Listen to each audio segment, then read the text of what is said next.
has saved 2 minutes in his opening remarks, so they'll be added at the end when he responds now. Over to you, Honorable Minister Mtswele.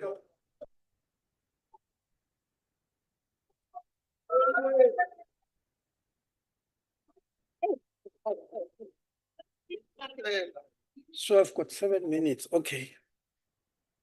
Thank you very much, Honorable Chair. Honorable Bill, I am not here to respond to criticism of DA. Point of order, Chair. That is not really my job. Yes.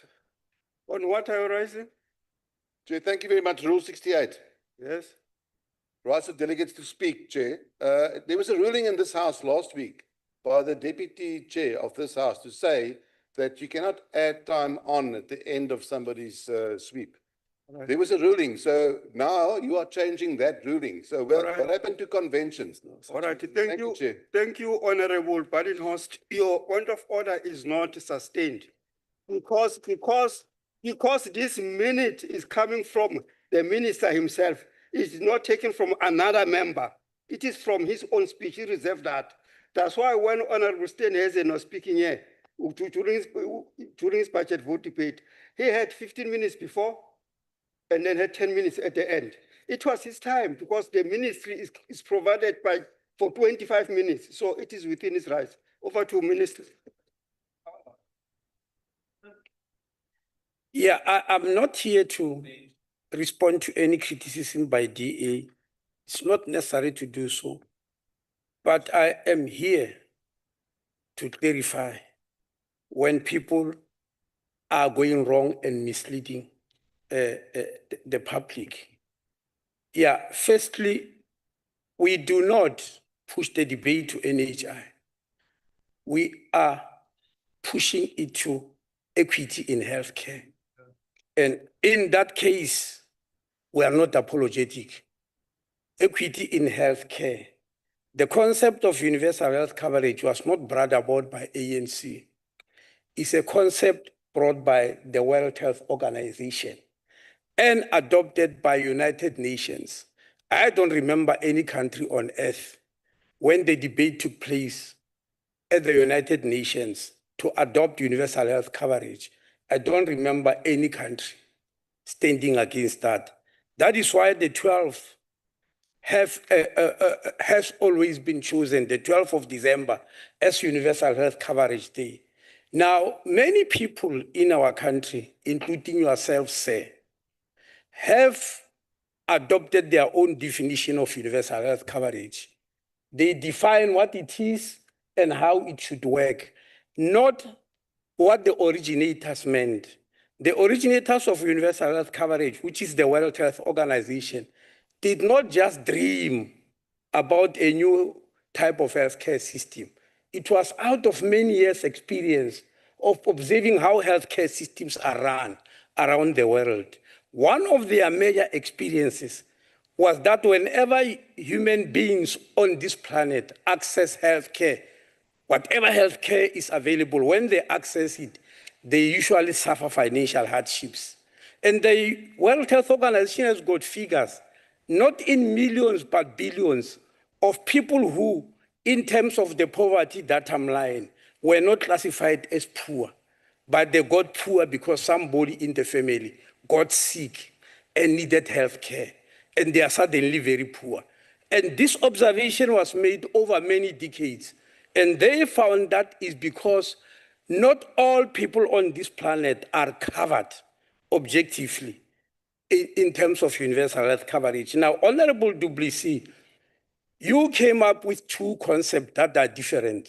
You mixed them in one. You said everybody or yourself, you support universal care coverage. There's no such a concept. There is no concept called universal health coverage.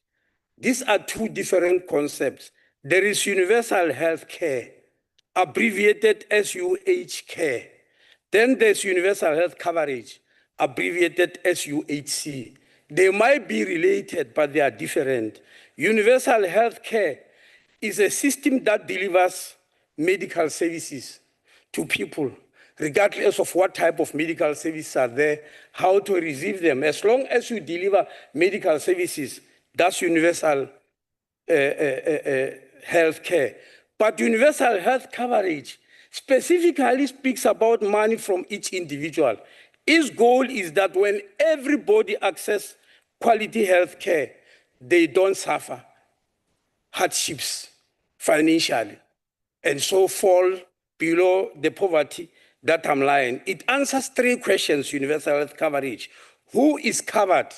We know in South Africa, only 14% of the population is covered in universal health coverage. It is us with medical aids in the population. And in this population, where 14% are covered, when you divide it, and that's where our biggest problem is, only 10% of the black population is covered, but 72% of the white population is covered. And yet we must leave that system as it is. It can't be fair. It can't be fair. And we can't be apologetic when we attack that type of system, that it must change. And again, which services are covered? If you go to medical aids, they'll tell you of PMBs, as if people choose what disease they have. When you've got the PMB, the medical aid will pay in full. If your disease is not a PMB, then they don't pay. Who calls for a disease? Who decides that I want to have a PMB now because I want to be paid for in full? Diseases just come. You get diabetes, you get cancer, you get HIV, nobody chooses. So it can't be that we only cover certain diseases and leave others. Then the issue of what proportion is covered. We are running a healthcare system here. All of us here have got medical aids who don't usually cover vaccines. They don't usually cover diseases of prevention, like we're doing with NCOP tomorrow. And I've been talking to medical aids about this. Even the HP vaccine, which we are going to launch later, they don't pay for it. When we launch the HPV vaccine, which is what we're going to do under NHI, when you launch it in 2014, when we launch it in 2014, I want to give you the figures and not wrong ones. That vaccine was costing 613 rand per child. 613 rand. Only people with medical aid could access this vaccine. We went to the company and say, we are giving you the whole population. That's what we are going to be under universal health coverage, NHI. We said we are going to give you the whole population of young girls. That's why there are 6 million today. And the company sold the vaccine for 157 rand, not 613. Which is what is happening when you don't have a system of universal health coverage. Because you know the economy of numbers is very important. So the health system we want must be preventative, must be promotional, must cover the whole population, not individuals. Because the present system covers individuals, it covers them maybe more or less well, because they are comfortable. But what about the whole population? It does not reduce, it only increases life expectancy if you cover few people in the population. Everybody must be covered because we are all equal. Lastly, I heard your leader, your new leader, and I'm sending you to him, saying DA is going to put up a healthcare system where we don't punish people who worked very hard for their medical aid. Meaning people who don't have medical aid never worked hard. That is 90% of the black population, they never worked hard. You don't have a medical aid because you worked any harder. Honorable You were just Minister, privileged. Honorable Minister, on that note of working hard, Thank you very much. expired. Thank you very much.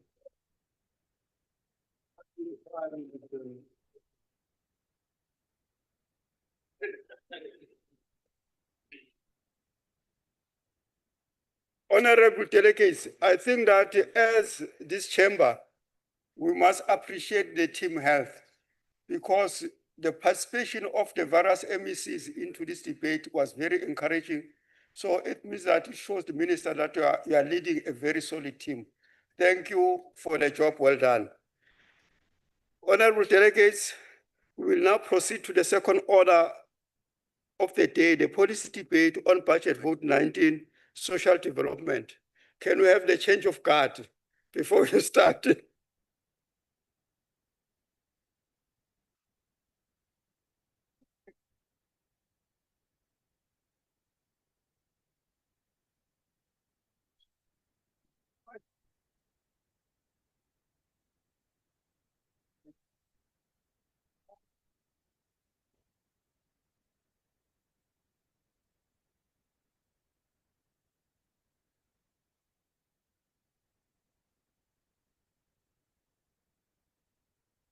Honorable delegates, as I said a minute ago, that we are proceeding to the second order, the policy debate on budget vote 19, social development appropriation bill.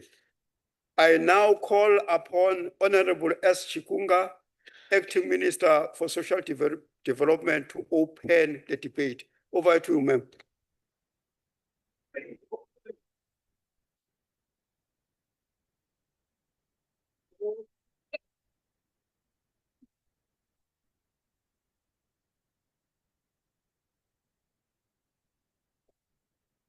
Honorable House Chairperson, Honorable Desiree Finis, and members of the Select Committee on Social Services, Deputy Minister of Social Development, Mr. Hanif Hendricks, MECs for Social Development here present, and those who have joined us online, Acting DG Advocate Gugu Timane, and all managers and staff of social development, and of course our state-owned agencies, distinguished guests, fellow South Africans, our partners.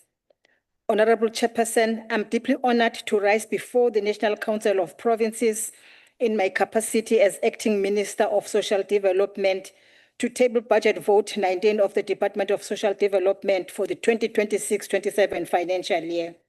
From the onset, I wish to reiterate that I fully recognize the immense responsibility that comes with the role of acting as Minister of Social Development, a portfolio whose effective governance and delivery is inextricably linked to the well-being and developmental prospects of the most vulnerable among us.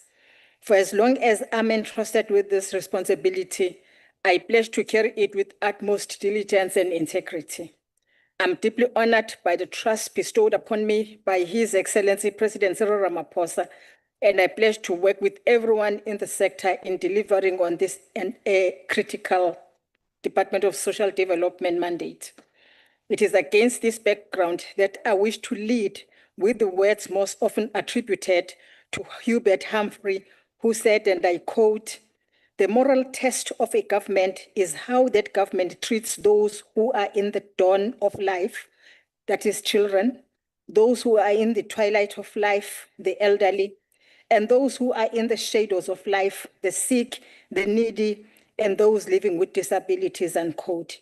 And the words of President Mandela, he said, "There can be no keener revelation of a society's soul than the way in which it treats its children." And these words should bind us all. Honorable Chairperson, social development is a concurrent national and provincial function. Achieving its strategic priorities as contained in this budget vote will therefore require that, in the true spirit of Batupili, we deepen that cooperation across all spheres of government. To this end, 2 days ago, I held my first meet and greet special meeting with MECs responsible for social development. We agreed on the urgent need to strengthen cooperation and to ensure that the 3 strategic priorities of this administration find clear expression in our work. During this meeting, MECs proposed a number of priority items for the MINMEC agenda, the first of which, with our ministry, is taking place in June. Chairperson, it is befitting that we begin by paying homage to the women who came before us, the women of 1956 on whose broad shoulders we stand.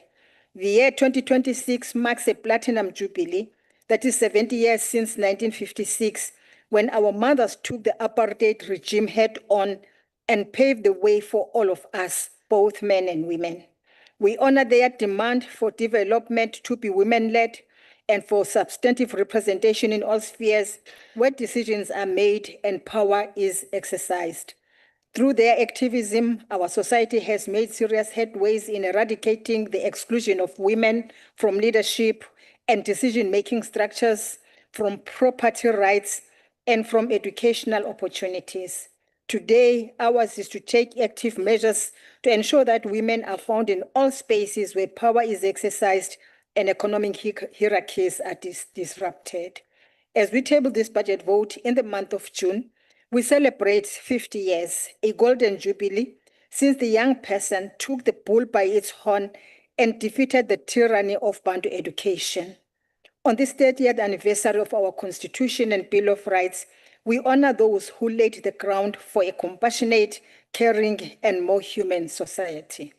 We're also celebrating the 20th anniversary of the South African Social Security Agency, SASSA, during which we are honoring a legacy and foundation built by the late former Minister Dr. Zola Skweyiya.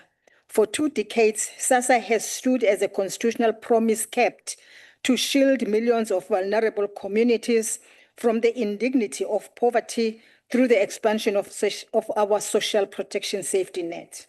Honorable members, despite a drop in violent crime rates, we remain deeply concerned about child sexual exploitation, driven both online and offline, and rising cases of statutory rape recorded on the National Child Protection Register.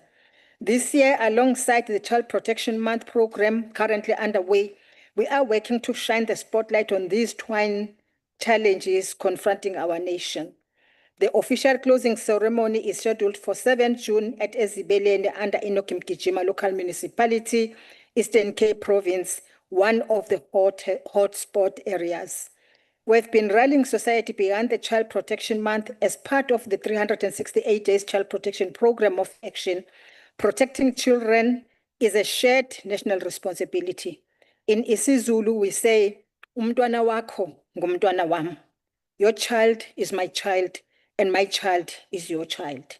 Against this backdrop, I wish to recognize and honor the indispensable role of our social service professionals, child and youth care workers, all of whom provide critical professional and support services to our country's most vulnerable groups. In the coming days, I will be meeting both the South African Council for Social Service Professions and the South African Social Workers Association in order to lay a solid foundation for serving the marginalized.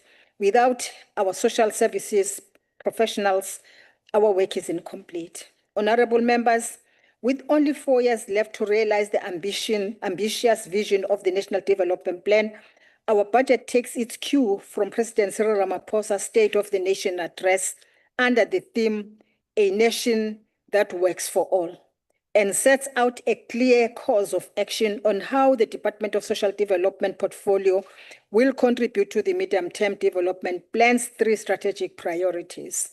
House Chair, this financial year, the Department of Social Development is allocated a budget of 302 billion rand to fund the annual performance plans that align with the medium-term development plan priorities.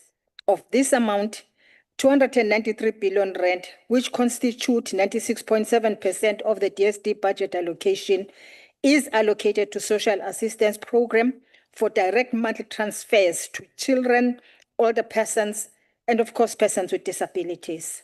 36.4 billion rand for the continuation of the COVID-19 social relief of distress until the end of March 2027. 300 million rand allocated to SASSA to provide for the increased cost of administration for COVID-19 SRD. 225 million rand to the National Development Agency. An additional amount of 58.4 million rand for SASSA for costs related to the incentivized early retirement and voluntary exit programs for 134 employees. 54.7 million rand to support 25 national councils and 9.9 million rand reprioritized from the department's baseline to improve the operational efficiency of the Central Drug Authority. An additional allocation of 8.9 million rand to the department's budget for costs related to incentivized early retirement and voluntary exit programs for 12 employees. Chairperson, we will build on SASSA's successes of the previous financial year as we aggressively root out ineligible beneficiaries through the implementation of the grants review process and the enhancement of fraud detection systems. In this regard, an earmarked amount of 77 million rand is allocated to SASSA for fraud investigation. Our focus this year is to make SASSA more efficient and more responsive than ever before. Key amongst others, the agency will expand its digital footprint and expedite lifestyle audits for SASSA officials in grant administration, finance, ICT, and procurement. Working jointly with key service delivery departments such as the Department of Health, Home Affairs, and South Africa's Police Service, we will conduct 70 integrated community registration outreach programs, ICROPs, with particular focus on areas identified as high risk for child malnutrition. Honorable members, as mentioned earlier, the transfer to SASSA for social grant administration has been increased by an amount of 300 million rand to provide for the increased cost of administration of the COVID-19 SRT. This provision currently benefits approximately 8 million working age persons every month who are unable to support themselves and their families. We will continue to intensify the implementation of data cross-referencing with the National Population Register and banks to eliminate any fraudulent beneficiaries from this provision. With regard to basic income support, we are finalizing consultation processes with key departments as directed by the Cabinet.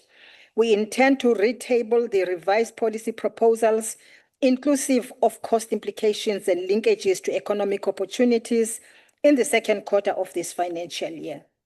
Chairperson, we intend to scale up the Generating Better Livelihoods initiative to all provinces this financial year.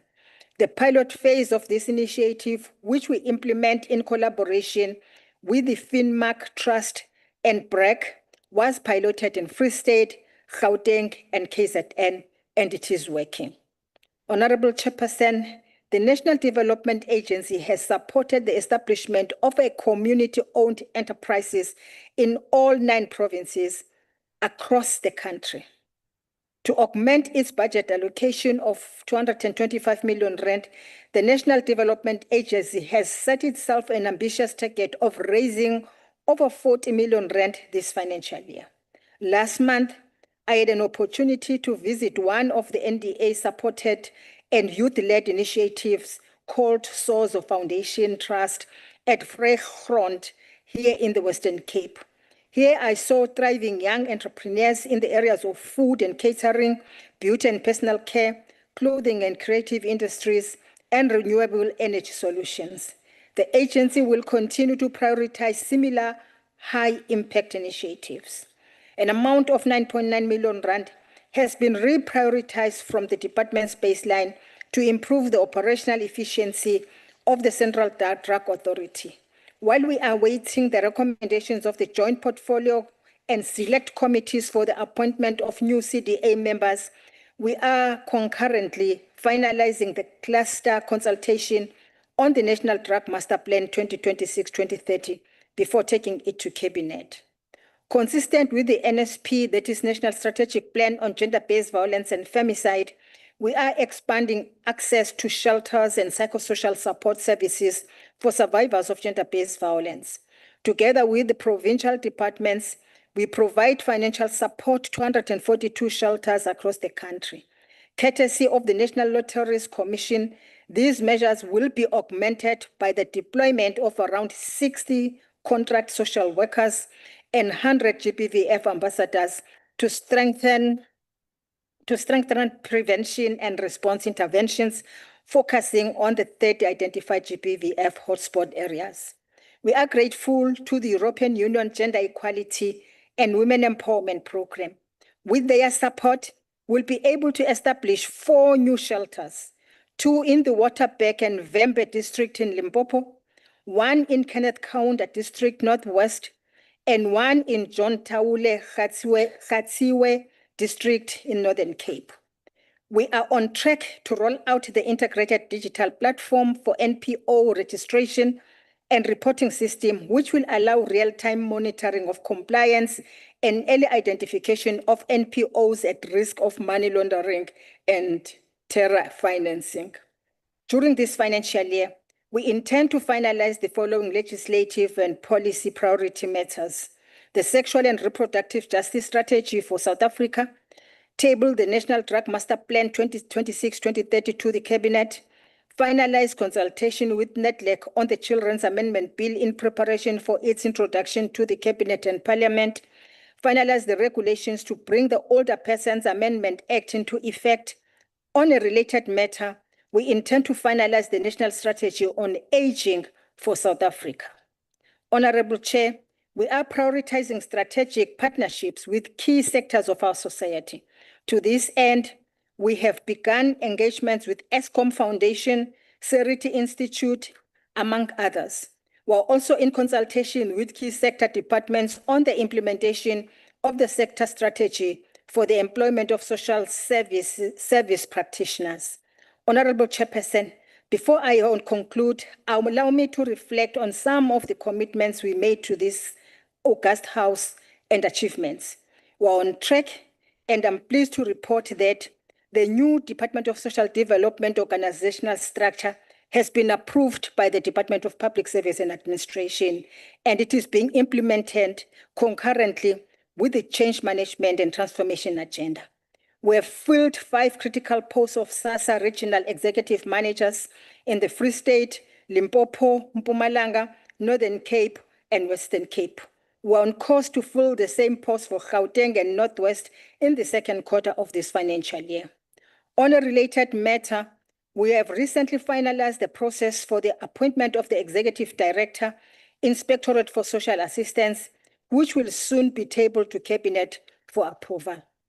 The intensified grant review process has saved the national fiscus over 1 billion rand, which has been redirected to fund other national priorities. As of September 2025, SASSA has successfully rolled out the beneficiary biometric system across all its 432 offices. At the end of the previous financial year, approximately 1 million new grant applications had been enrolled on the system. SASSA has expanded the rollout of the queue management system from 113 to 370.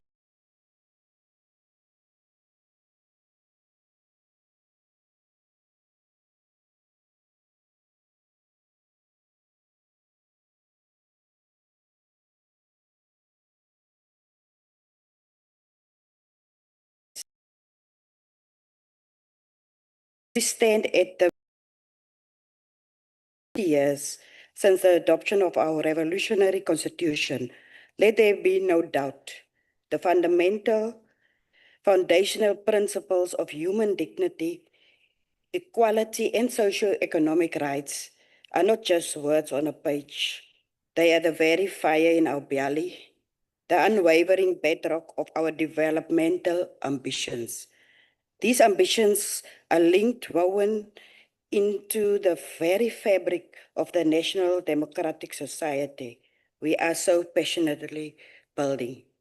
Today, as we deliberate on this crucial budget, it is imperative that we cast our minds back, not just 30 years, but further, into the dark times of the apartheid system. For too long, our people suffered under a social system meticulously designed for oppression, segregation, and the systematic denial of human dignity. Let us be clear. The social system of apartheid was not merely flawed. It was a construct of injustice, a deliberate weaponization of social services to entrench racial hierarchy and subjugation. Under apartheid, social services were fragmented, discriminatory, and very unequal. Black South Africans, particularly African people, were deliberately excluded from mainstream social welfare provisions.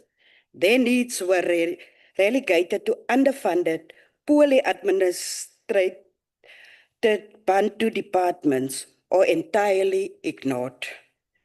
Where services existed, they were vastly inferior, inadequate housing, non-existing healthcare in many areas, education designed to prepare one for servitude and welfare grants that were a pittance compared to what was begrudgingly offered to white citizens. The very concept of social security for the majority was a cruel joke, replaced by forced removals, influx control laws, and the deliberate destruction of family units and community bonds. The injustices were legion: racial segregation and disparity. Social grants, pensions, and disability benefits were determined by race, with white citizens receiving significantly higher amounts than their black counterparts. This was not just disparity, it was a blatant assertion of racial superiority and economic subjugation. Geographic disenfranchisement, the creation of Bantustans and townships meant that the majority of people were deliberately placed in areas starved of infrastructure, health facilities, schools, and any semblance of social support. Access to social workers, clinics, or even clean water was a privilege, not a right. Deliberate underdevelopment. Education of black children was deliberately inferior, designed to limit their potential and perpetuate a cycle of poverty and dependence. That was not an oversight. It was a policy of grand-scale social engineering to maintain a cheap labor force. Family disintegration. Laws like the Group Areas Act and past laws tore families apart, forcibly removing people from their homes and communities, eroding the very fabric of social cohesion and support networks. Exclusion from economic opportunity. The entire economic system was structured to deny Black people meaningful economic participation, leading to widespread poverty, malnutrition, and a dire lack of opportunities, which such social services were then conveniently absent to address. Contrast to this, honorable members, with the social system we are building today, our constitution born from the ashes of apartheid is the antithesis of the brutal past. It enshrines human dignity, equality, and the right to social security for all. The Department of Social Development, under the guidance of the ANC, is mandated to dismantle the vestiges of the oppression system and build a new, inclusive, and caring society. Our current social system is founded on the principle of universal access and non-discrimination. We have a comprehensive social grant system providing a lifeline to millions of our vulnerable citizens, the elderly, people with disabilities, and children. Through grants like the old age pension, disability grant, and the child support grant. These grants, while facing budgetary constraints, are a testament to our commitment to poverty alleviation and social protection, reaching individuals previously denied any meaningful support. Integrated community development. Our focus on community participation, scaling up NPOs and funding CSOs is a direct response to the apartheid strategy of disempowering communities. We empower local structures to identify and address these own needs, fostering self-reliance and local ownership.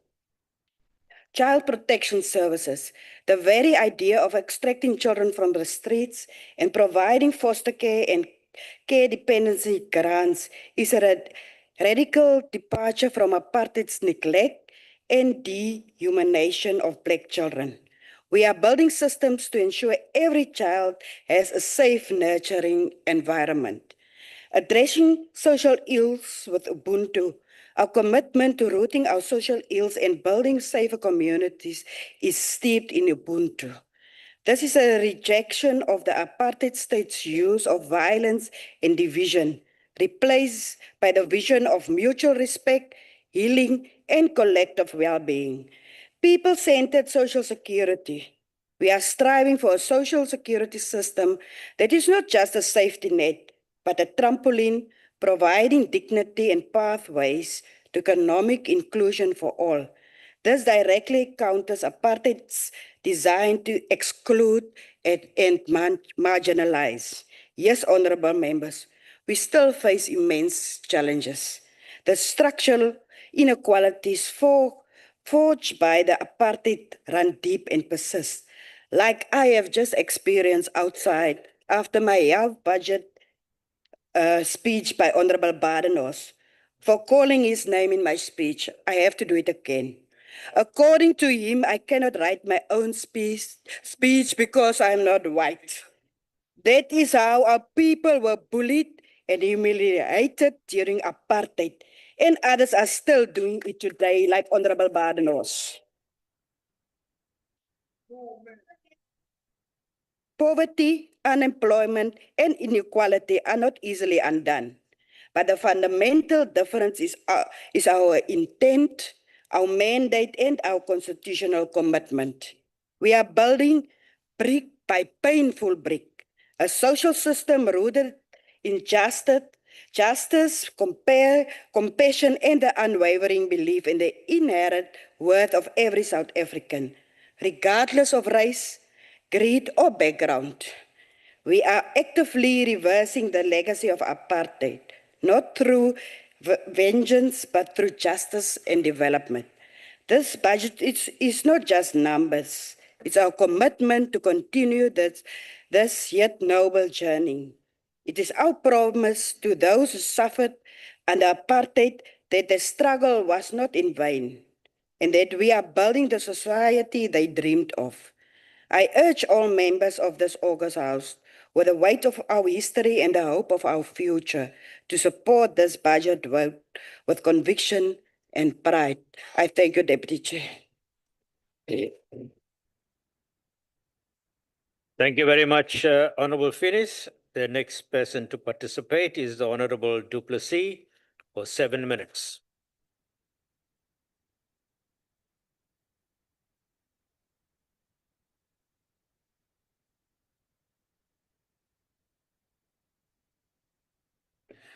Honourable Chair, Acting Minister, members and fellow South Africans, South Africa is at a crossroads. We can continue on the current path of stagnation and squandered potential, or embrace this new beginning within the department brought about by the firing of ex-Minister Tulashe, who has held this department back. And we can choose a course that restores dignity, expands opportunities, and protects the most vulnerable. Today's social development budget and the implementation thereof should be the instrument of that choice.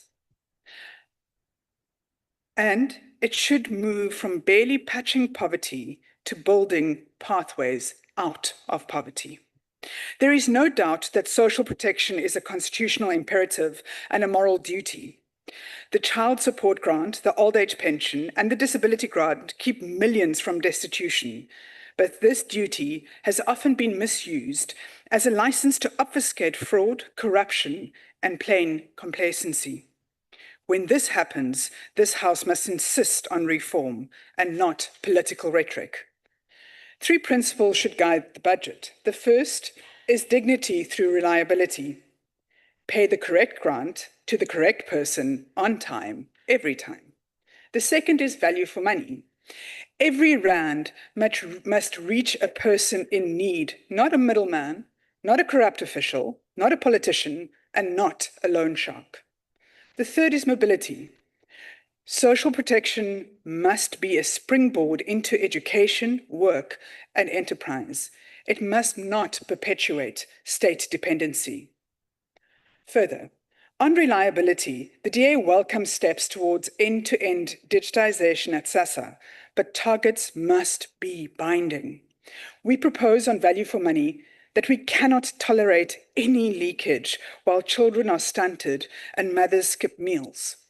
We urge zero-based budgeting for SASSA administration over 2 years to strip out legal inefficiencies. Aggressive recovery of irregular expenditure on personal consequence management with personal consequence managements. It means if you signed for it unlawfully, you pay back the money. On mobility, our grants should be paired with services that unlock human potential. Indexing the child support grant to at least the food poverty line over the MTEF and coupling this with universal early childhood development vouchers redeemable at accredited centres, because a child's prospects should not depend on a parent's proximity to an official or a politician. Converting the social relief of distress grant into a work-seeking support instrument where recipients who opt in receive job matching, transport stipends for interviews like My City Bus does, access to short skills training and recognition of prior learning. Poverty relief must be a bridge into a real livelihood. Also, streamline application processes by establishing an initial screening process that can identify those who do not qualify for disability, specific grants to reduce the burden on the main assessment. The other 2 issues, food security. Food security remains a national emergency. Instead of politically connected food parcels that arrive late and a little light, we support scaling community kitchens and food hubs through transparent grants to NGOs with proven delivery and audited quarterly. Removing VAT from more nutritious staples identified by an independent panel is of the utmost importance.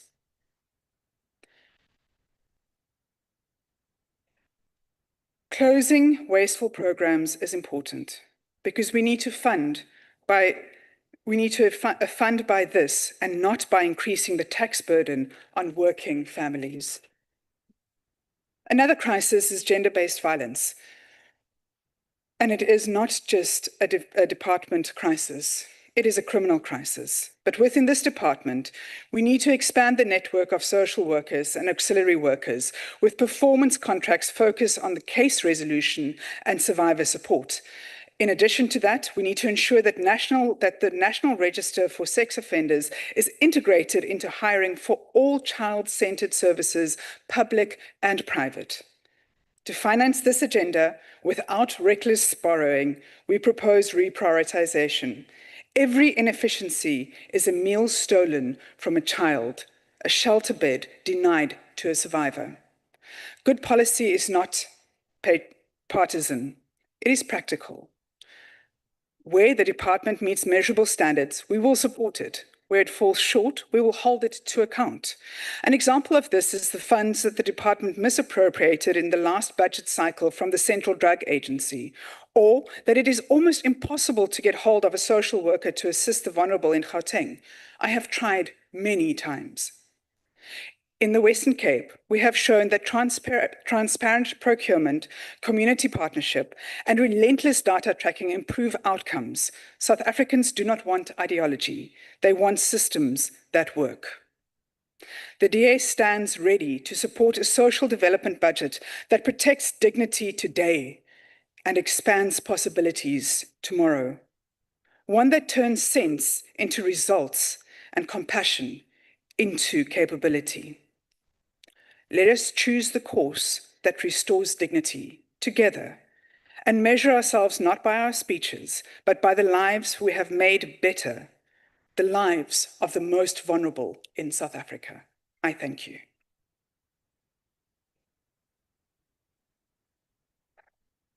Thank you, Honourable Du Plessis. The next to participate in this debate is the Honourable MEC from the Eastern Cape, Honourable Fanta, who is on the virtual platform. You have 10 minutes.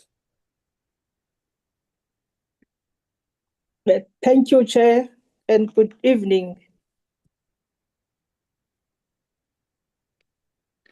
Can Good I switch evening. off my, I have a problem of network. Can I switch off my video? Yes, you can switch off. Thank you. Continue. Thank you. Honorable Chairperson of NCOP and Deputy Chairperson of NCOP, Honorable Acting Minister for Social Development, Deputy Minister of Social Development, honorable members, distinguished guests, ladies and gentlemen, nabo bonke ababukele kumakhasi onxibelelwano. I want to greet you all in the wonderful name of Jesus. Today, we stand at the intersection of history, hope, and responsibility. We gather in this house not merely to debate a budget, but to reaffirm our collective commitment to ideals that have shaped our nation and continue to inspire our future. We gather at a time when South Africa is called upon to remember where we come from, celebrate how far we have traveled, and recommit ourselves in the work that still lies ahead. This year, our nation commemorates a defining milestone in our democratic journey, the 72 years of the Women's Charter, the 70 years anniversary of the historic Women's March of 1956, the 50th anniversary of the Soweto Uprising of 1976, 30 years of our democratic constitution. These are not merely dates on a calendar. They are powerful reminders of the resilience of our people, the courage of ordinary South Africans, and enduring triumph of hope over adversity. They carried a vision of a society where every woman would be valued, respected, and empowered. Their footsteps continue to echo across the decades, reminding us that social progress is born from courage and sustained through collective action. 30 years into our constitutional democracy, we continue to draw strength from one of the most progressive constitutions in the world. Our constitution is more than a legal document. It is a promise. It is a promise that every person matters, a promise that human dignity is not negotiable, a promise that government must work tirelessly to protect the vulnerable, advance equality, and create opportunities for all. For those of us entrusted with the responsibility of social development, that constitutional promise is our daily mandate. It compels us to stand with the poor, the unemployed, the vulnerable, the elderly, persons with disabilities, women facing violence, children requiring protection, and young people searching for opportunities. Honorable Chairperson, as we gather today, Youth Month, we are also marketing the 50th anniversary for the Soweto Uprising. The youth of 1976 changed the course of our nation history. Their struggle was untimely about opportunity. It was about demanding future where young people can learn, grow, lead, and realize their full potential. Today, as we honor their sacrifice, we must ask ourselves whether we're doing enough to ensure that the youth for 2026 inherit the future for which the youth of 1976 fought for. The challenges confronting many young people today are different, but not less urgent. Unemployment, substance abuse, mental health care challenges, gender-based violence, and poverty continue to threaten the aspiration of millions of young South Africans and women. The responsibility of social development is therefore not only to respond to social challenges, but to ignite hope, unlock potential, and create pathways towards opportunities. The allocation of 12.6 million towards women, youth, and youth development is a bold investment in architects of our future, a commitment to empower young minds, uplift women, break cycles of poverty and inclusion, and build Eastern Cape where opportunity is not privilege for few, but a reality for all. Honorable members, this debate also takes place during Child Protection Month, a period that reminds us that the future of our nation is written in the lives of our children. The Eastern Cape is honored to serve as the national host province for the official closure of the Child Protection Month. We accept this responsibility and we are humbled. The measure of our democracy is reflected in how we treat our children. A society that protects its children, protects its future. A society that invests in its children, invests in its own prosperity. 149.4 million has been budgeted for by the Department in the Eastern Cape to provide quality protection and family services. Honorable Chairperson, the priorities outlined by Acting Minister in the budget vote 19 resonate strongly with developmental vision of the Eastern Cape social development. The DSD budget vote for 2026-27 financial year tabled within a significant year of reflection as we honor 3 decades of constitutional democracy. Section 27, 28 of Constitution remain binding commitment that must realize true action, policy, and budget choices. A budget of 3.2 billion was allocated for Department of Social Development for 2026 financial year. Our provincial policy priorities recognize that social development remains central in transformation of society. We remain committed to strengthening social welfare services, children and families, development, protecting vulnerable groups, combating gender-based violence and femicide, empowering youth, supporting people with disabilities, and building stronger families and communities. We are humbled and were happy when the president pronounced that it has been declared as a disaster. You know, Eastern Cape, it's a province that has got high rate of gender-based violence.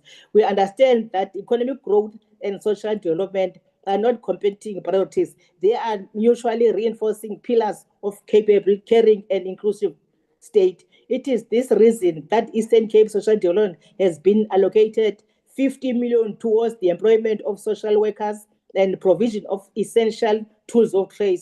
This investment is declaring of intent. It is a recognition that social workers remain among the most important nation builders in our society. They are the professionals who work alongside families in crisis, protectors of vulnerable children, advocates of the voiceless, and the bridge between despair and hope.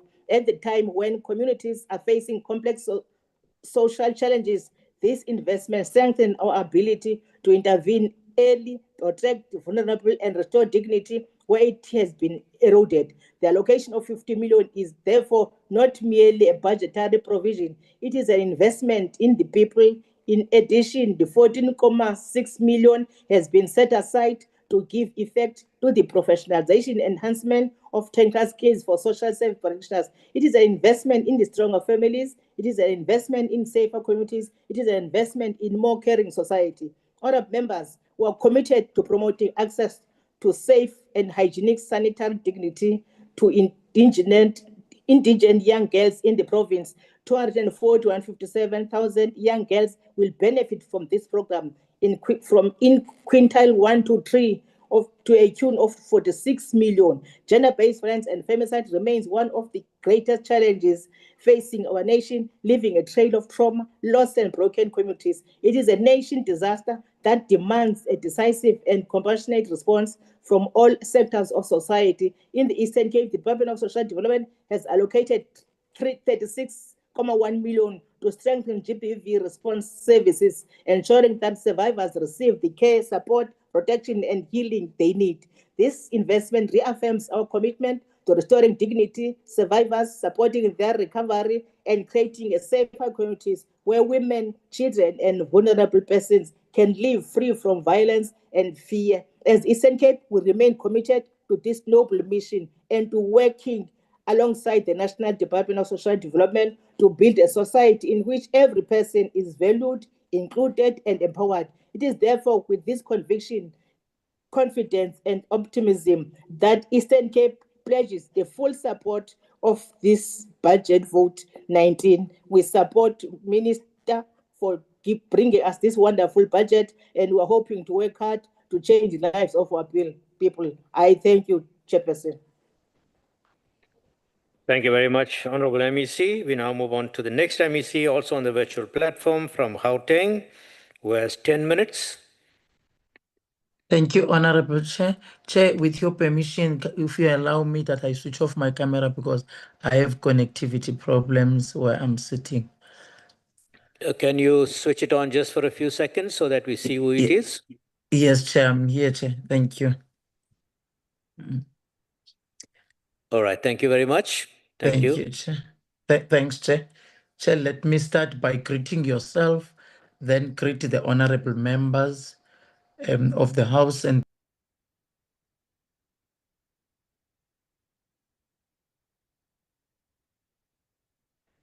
Honorable MEC, I think you have muted yourself. We can't hear you now.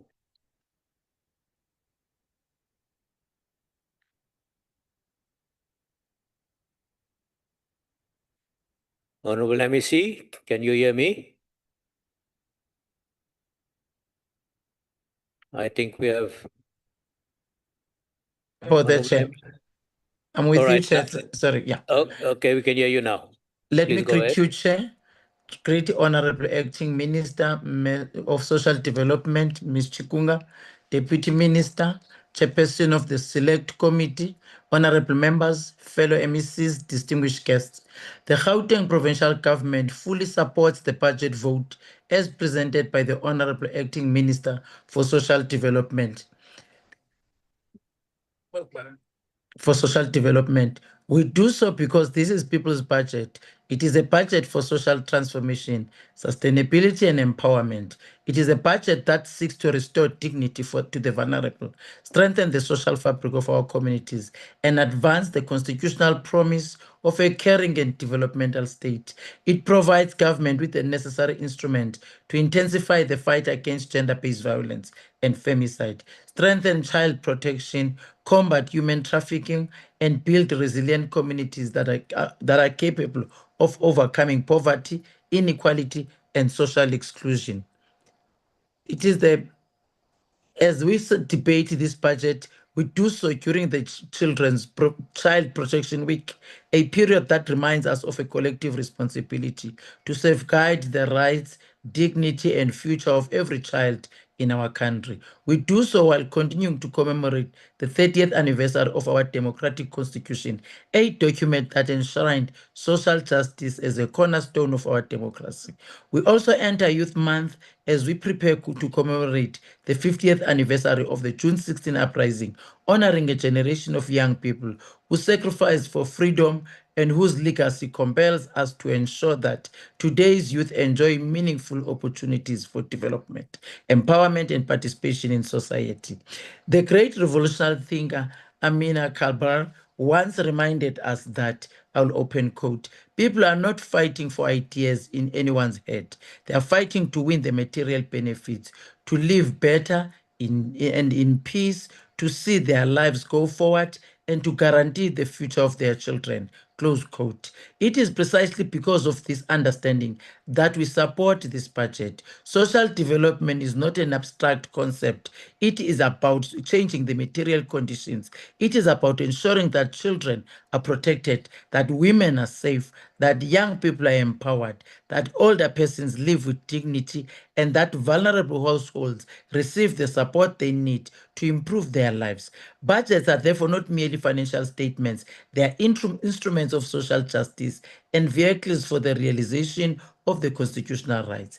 In Gauteng, we are pleased to report that our commitment to build a capable and a caring developmental state is beginning to yield measurable results. We're happy to announce that in this house that we have surpassed 80% of our first quarter target for service level agreement payments to non-profit organizations. This achievement reflects our determination to strengthen partnership with all civil society and ensure that organizations delivering critical services to communities receive funding timeously. We understand that social transformation cannot be achieved by government alone, and that the NPO sector remains one of our most important partners in delivering services to the people of Gauteng. The Gauteng Department of Social Development enters into 2026-27 financial year with a budget allocation of 5.6 billion. While this represents a modest increase, it reflects government's commitment to protecting social services even under difficult fiscal conditions. Importantly, the budget continues to prioritize frontline services that directly impact communities, particularly programs supporting children, families, victims of violence, older persons, persons with disabilities, and vulnerable households. Significant portion of the budget continues to be directed towards social welfare services, child protection interventions, and family strengthening programs. The Child and Families Program remains the largest component of our budget, accounting for more than 37% of total departmental expenditure. This demonstrates our unwavering commitment to protect children and ensure that every child has the opportunity to grow in a safe and nurturing environment. The budget further strengthens interventions that are aimed at addressing social ills that continue to affect many of our communities. Throughout the restoration service programs, resources have been directed towards substance abuse prevention, rehabilitation services, crime prevention, initiatives, and support for victims of violence. These interventions are critical as we confront the complex social challenges associated with the rapid urbanization, unemployment, poverty, and inequality. Honorable members, one of the most indicators of a developmental state is its ability to work effectively with community-based organizations. In this regard, Gauteng intends to increase funding allocated to non-profit institutions. Nearly 2 billion has been allocated towards supporting NPOs across the province. These organizations serve as the backbone of social service, delivering and enabling government to reach communities where the need is the greatest. Through these partnerships, we continue to extend services to children, older persons, persons with disabilities, victims of abuse, and vulnerable families. We are particularly encouraged by the continued support for the expanded Public Works Program integrated grant, which has increased to 13.7 million in our province. This investment will create over 400 job opportunities while simultaneously strengthening the capacity of practitioners operating within social development sector. In a province facing high levels of unemployment, particularly among young people and women, even employment opportunity created contributes towards building stronger and more resilient communities. We are not just speaking about job creation, we are implementing it. We are also pleased that the His Excellency President Cyril Ramaphosa, in his State of the Nation address, he announced that the South African Police Service will also employ social workers to ensure integrated service delivery to our people. Chairperson, we are advancing a national democratic revolution. Our commitment to dignity restoration remains visible throughout the programs that directly address the lived realities of vulnerable households. Significant resources continue to be invested in school uniform, dignity packs, and food support programs. These interventions are not acts of charity. They are investment in human dignity. They ensure that children can attend to school with confidence, that young women can participate fully in society, and that vulnerable families receive support during periods of hardship. We also recognize that social development requires infrastructure that is responsive, accessible, and fit for purpose. Gauteng continue to invest in upgrading, rehabilitating, and maintaining social development facilities. This includes investment in rehabilitation centers, integrated social facilities, child and youth care centers, homeless shelters, and secure care facilities. This investment will strengthen the capacity of the state to provide quality services while protecting public assets for future generations. The infrastructure program demonstrates a deliberate shift towards maintaining and improving existing facilities while strategically expanding access where necessary. This approach reflects prudent governance and responsible stewardship of public resources. It ensures that facilities serving vulnerable communities remain functional, remain safe and compliant with established norms and standards. Honorable Chair, the social challenges facing our nation require a united response. Gender-based violence and femicide continue to threaten the safety and dignity of women and children. Substance abuse continue to destroy families and communities. Human trafficking remains a serious threat for vulnerable persons. Child neglect and abuse continue to undermine many young South Africans. The budget before us then strengthened government's ability to confront these challenges through prevention, protection, and empowerment programs. As Gauteng will remain committed to support the national social development agenda, we recognize that our province carries unique responsibilities due to its position as the economic hub of the country and a Thank you very destination for much. many seeking Thank you, Honorable opportunities. MEC. Your Thank time you. has expired. Thank you, Honorable Chair. Thank you. Honorable delegates, we now move on to the next presenter in this debate, and that's the Honorable Mayo, also on the virtual platform for 8 minutes.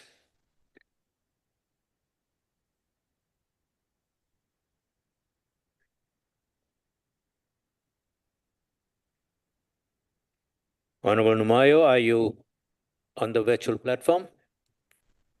Yes, Chairperson. Thank you. You have 8 minutes. Please go ahead. Honorable Chairperson, Honorable Deputy Acting Minister, Honorable Minister, Honorable members of the NCOP, fellow South Africans. Today we rise on behalf of millions of poor, unemployed, vulnerable and forgotten South Africans who depend on the Department of Social Development for survival, dignity and hope. As Umkhonto Wesizwe, we reject budget vote 19. We reject this budget not because our people do not deserve social support, but because this budget fails to respond decisively to the social collapse taking place in our communities. It is a budget for statistics without transformation, promises without agency, and allocations without meaningful impact on the ground. Honorable Chairperson, South Africa is facing a deepening social crisis. Poverty is expanding, hunger is growing, youth unemployment continues to destroy families and communities. Gender-based violence and femicide are rising. Drug and alcohol abuse are consuming our young people. Child-headed households continue to suffer in silence. Elderly citizens are neglected. Persons living with disabilities remain excluded from meaningful opportunities. Yet, government continues to present budgets that merely maintain suffering instead of ending it. Honorable Chairperson, we acknowledge the importance of social grants in keeping millions of households alive. However, grants alone cannot become the permanent economic policy of government. Social relief without economic empowerment becomes a cycle of dependency. Our people do not want to survive forever on grants. They want jobs, they want land, they want skills, they want opportunities, they want dignity. But this budget does not present a radical plan to move beneficiaries from dependency into sustainable economic participation. Honorable Chairperson, one of the biggest failures of this department is the handling of the social relief of distress grant. Millions of unemployed young people continue to experience delays, unfair rejections, system failures, and uncertainty. Young people stand in long queues with no answers. Appeals take months, corruption and allegations continue to emerge. Fraud syndicates continue to steal from the poor while government systems remain weak. How do we speak of caring for the poor while corruption continues to eat resources meant for the hungry families? As the Umkhonto Wesizwe, we demand stronger accountability mechanisms with SASSA and the entire Department of Social Development. We are equally concerned about the collapse of community-based social services.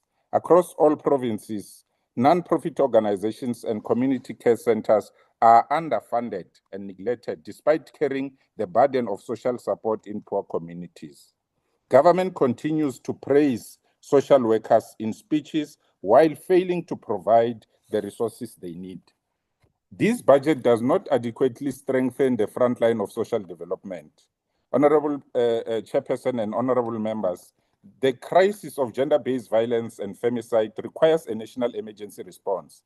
Women and children continue to live under fear in their own homes and communities. Yet, year after year, we receive speeches of concern without visible improvement in protection systems, shelters, counseling services, and prevention programs. You ask yourself, how many more women must die before government moves beyond slogans and launches decisive interventions? A caring state cannot exist while disabled citizens remain invisible in development planning.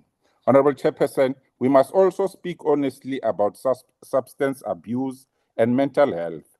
Drugs are destroying communities in both rural and urban areas. Young people are losing direction, families are collapsing, and crime is increasing. But rehabilitation centers are insufficient. Prevention programs are weak. Community awareness programs are inconsistent. Mental health services remain neglected despite rising depression, trauma, and hopelessness among citizens. We need a department that works closely with agriculture, education, health, youth development, and local government to build and sustaining communities. We need community food production programs. We need youth cooperatives. We need rehabilitation linked to skills development. We need support for ex-convict integration. We need investment in early childhood development. We need stronger rural development programs. We need social protection that restores dignity and independence. This budget fails to inspire confidence that the Department of Social Development is ready to lead a social recovery program for our nation. Therefore, as Umkhonto Wesizwe Party in this House, we reject the budget vote 19. We reject it because it fails the unemployed youth in Bushbuck Ridge. We reject it because it fails vulnerable women and children eLikwa, eMalahleni. We reject it because it fails community organization Nkomazi, Kamhlushwa. We reject it because it fails social workers, Mbombela, Msholozi, Matsafeni. We reject it because it fails rural communities, Tabacheu, Graskop, Esabi. We also reject it because it fails the poor, Mkhondo, Piet Retief, and many other areas in our province. And above all, we reject it because it does not offer hope for real social and economic transformation. South Africa deserves a developmental state that places people before bureaucracy, dignity before statistics, and justice before political convenience. Thank you very much, Honourable Ngulamayo. And we move on with the debate. Ladies and gentlemen, the next speaker is Mpumalanga's MEC for Social Development. That's the Honourable Hlophe, with 10 minutes. Honourable Hlophe. Thank you very much, House Chair. I request to mute my video. Yes, you can turn it off. Thank you, Honourable Member. Thank you very much, House Chair. Let me greet the acting minister, the deputy minister, the MECs present here, honourable members, SALGA representative, and all our distinguished guests. House Chair, it is an honor to participate in this policy debate on budget vote 19 on behalf of people of Mpumalanga. As we debate this budget, House Chair, we do so during the period of significant economic pressure facing many South African households, rising living costs, unemployment, and inequality continue to place immense strain on families. It is precisely during such periods that the work of social development becomes even more important. Social development is not merely a welfare function. It is an instrument of social justice, human dignity, and inclusive development. We therefore welcome budget vote 19 and allocation of 302 billion towards strengthening South Africa's social protection system. This allocation demonstrates government's unwavering commitment to protect the most vulnerable members of society while creating pathways towards sustainable livelihoods. House Chair, this year marks an important milestone as South Africa celebrates 20 years of South African social security agents. For 2 decades, SASSA has stood as one of the most successful instruments of social protection, as alluded by the acting minister, on the African continent. Millions of older persons with disability, contrary to what Honorable Ngumai was saying, children in vulnerable households have experienced dignity through the social grant system.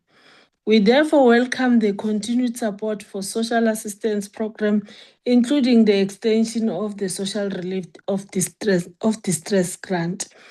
For millions of unemployed South Africans, this intervention remains a critical lifeline, while government continues to pursue long-term economic solutions. House Chair, as in Mpumalanga, we also welcome national efforts aimed at modernizing SASSA system and improving service delivery. The rollout of biometric system, queue management system, and enhanced cybersecurity measures will improve efficiency, strengthen integrity, and ensure that beneficiaries receive services in a dignified manner. This intervention further demonstrates government commitment to building a capable, ethical, and a developmental state. The priorities outlined in this budget are priorities that resonate strongly with a work currently underway in Mpumalanga. During the 25-26 financial year, despite fiscal constraints, the Mpumalanga Department of Social Development continued to expand and strengthen services aimed at building resilient communities and improving living standards of our people through our community development program for self-sustainability. Our Community Nutrition and Development Center continue to provide food security support while also empowering beneficiaries through livelihoods initiative. These centers remain important platform for combating hunger, malnutrition, and poverty within communities. Our youth development programs continue to create opportunities for skills development, entrepreneurship, and economic participation through facilities such as Vuguzake Youth Development Center and other community-based initiatives. Young people are receiving support that enables them to become active participants in the economy. Chairperson, we are particularly proud of our efforts aimed at empowering women and supporting vulnerable households. Through partnership with funded organizations and community programs, more than 2,400 women have participated in empowerment initiatives that seek to promote self-reliance and economic independence. This intervention contributes directly to the fight against poverty while advancing gender equity and women's economic participation. House Chair, in terms of gender-based violence and femicide, we continue to be one of the greatest threats, which is continue to be one of the greatest threats facing our society. We further welcome the continued strengthening of the GPV Center and support governance efforts to ensure that no district remain without access to shelter services. We support the national efforts to expand shelter services, psychosocial support, and victim empowerment programs in Mpumalanga. We continue to strengthen partnership with civil society organizations, victim support centers, and community structures to ensure that survivors receive the assistance they require. Chairperson, the Minister correctly emphasized the importance of linking social protection beneficiaries to sustainable livelihood. In Mpumalanga, we fully support this approach. Social protection must provide relief through various community development programs, skills development intervention, and support to income generating projects. We continue to build pathways out of poverty. We particularly welcome support provided through the National Development Agency. Community organizations remain essential partners in service delivery and development through community-owned enterprises, youth employment initiative, and support to civil society organizations. Communities are being empowered to become active participants in their own development. Honorable Chair, good governance remains fundamentally to effective service delivery. During the past financial year, the Mpumalanga Department of Social Development made significant progress in strengthening governance, accountability, and financial management. We further acknowledge the contribution made by the social workers, community development practitioners, child and youth care workers, caregivers, and all frontline officials who continue to serve our communities under challenging circumstances. These officials remain a backbone of social services delivery every day. They enter communities, support vulnerable families, protect children, respond to cases of abuse, and provide hope to those facing difficulties. Their work often goes unseen, yet it remains essential to the well-being of our society. As we commence the 26-27 financial year, we remain committed to drawing from the wisdom of oversight structures, strengthening partnership with communities, and ensuring that every program contributes towards building resilient communities and improving quality of life. The people of Mpumalanga House Chair support Budget Vote 19 because it speaks directly to the aspiration of our people for dignity, opportunity, and social justice. As the sign rises in Mpumalanga, siyavuka sibereke. Ngiyathokoza mhlali ngaphambili. Thank you very much, Honorable Klope. The next speaker, once again on the virtual platform, we have the Deputy Minister for Social Services, is the Honorable Deputy Minister Social Development, I presume that should say, is the Honorable Hendricks. Honorable Hendricks. Very much, House Chair. With your permission, House Chair, I'd like to switch off my video. House Chairperson, Honorable Acting Minister of Social Development, Chairperson and members of the Select Committee on Social Deputy Minister, sorry, I beg your pardon. If you can show us your face first, please, and we can see you, and then we can move on, and you will then be welcome to turn your video off once you've done that. Thank you. I hope my face is clear, House Chair. It seems you need to speak to Minister Ramagopa for some assistance there, but thank you, DM. You can continue. Thank you very much, House Chair. I'm so grateful. House Chairperson, Honorable Acting Minister of Social Development, Chairperson and members of the Select Committee on Social Services, MECs responsible for social development here present, distinguished guests, ladies and gentlemen, I would like to thank the Deputy Chairperson of the NCOP for recognizing that the Acting Minister of Social Development hit the road running. In fact, 12 hours after her appointment, she was in Vrygrond near Muizenberg to lead a program to create pathways for young people who are presently on social grants, a pathway to jobs and dividends. Also like to thank the MECs for their support of the newly appointed acting minister. Just imagine, House Chair, after hitting the road running, what our acting minister can do with 302 billion rand. And I hope that this House will support the budget. I spent the day in a place called Sesego village in the Raymond Mhlaba municipality.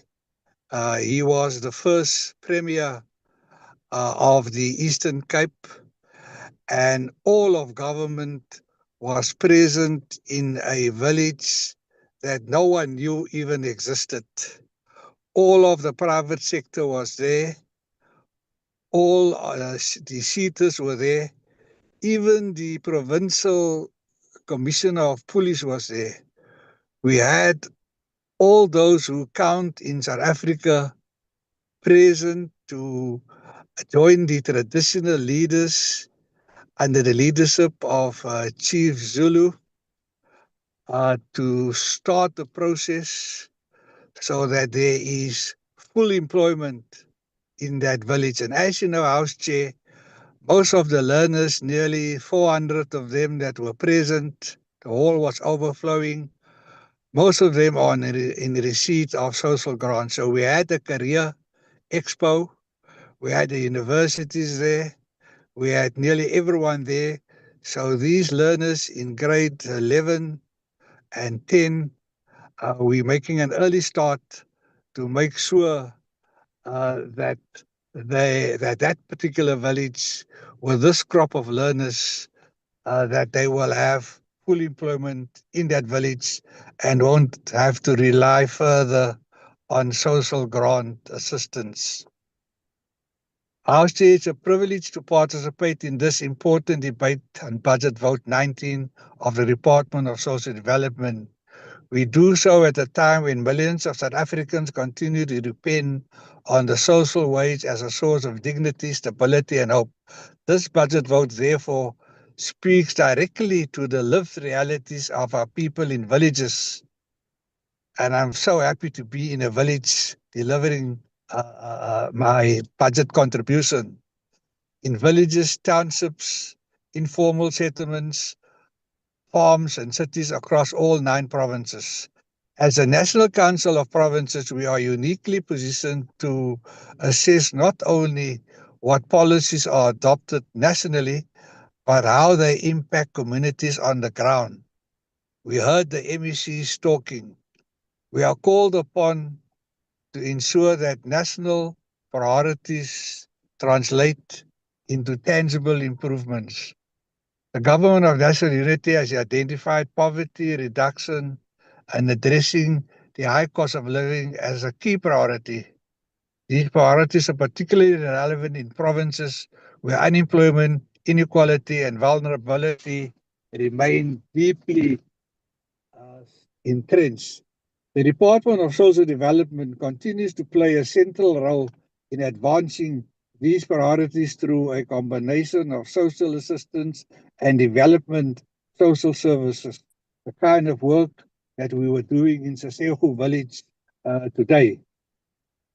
This year is particularly significant as we celebrate 20 years of South African Social Security Agency, SASSA. For 2 decades, SASSA has been a critical pillar of our social protection system, ensuring that millions of beneficiaries receive the support they need to survive and participate meaningfully in society.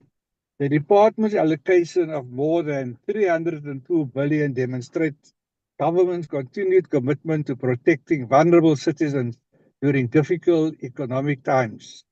I remember one of the first speeches His Excellency Cyril Ramaphosa made is that steps will be taken to ensure that every South African has a warm plate of food. The overwhelming share of this budget is directed towards social assistance, recognizing that grants remain one of the most effective tools for reducing poverty, improving household food security, and supporting local economies. House Chair, if people apply for the grants, there is no need to have malnutrition, and there's no need for people to die of starvation. The grants are available from the cradle to the grave. Across our provinces, social grants are often the difference between hunger and survival. Official social assistance reporting shows that the largest concentration of beneficiaries is in KZN, the Eastern Cape and Limpopo. Gauteng also carries a substantial caseload because of the large population and high levels of urban vulnerability. These grants enable grandparents to care for grandchildren.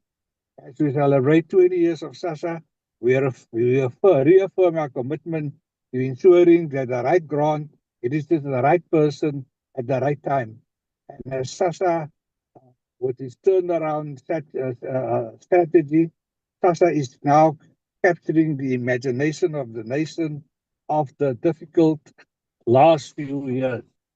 The National Development Agency remains an important partner in strengthening community-based organizations and supporting initiatives that promote food security, livelihood opportunities, and local economic development. In addition, I have been assigned to 5 critical delegations that I would like to share with you, House Chair.